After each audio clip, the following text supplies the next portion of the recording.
Action. Hot heroine గా కాలీవుడ్ కుర్రకారిని నమిత ఓ ఊపు వేసింది. అడపాదడపా తెలుగు సినిమాల్లో మెరిసింది. వెండితెరపై భారీ అందాలను ఆరబోసే ఆమెకి ఇక్కడ కూడా భారీ సంఖ్యలో అభిమానులు ఉన్నారు.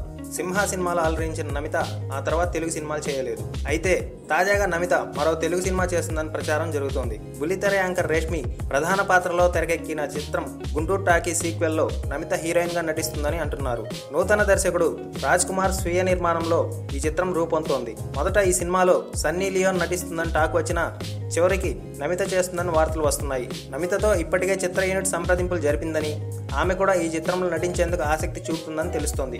మరి నమిత రీ ఎంట్రీ ఎలా ఉంటుందో చూడాలి. మీకు ఈ వీడియో నచ్చితే ఒక లైక్ కొట్టండి, లేకపోతే కామెంట్ చేయండి. బట్ సబ్స్క్రైబ్ చేయడం మర్చిపోకండి.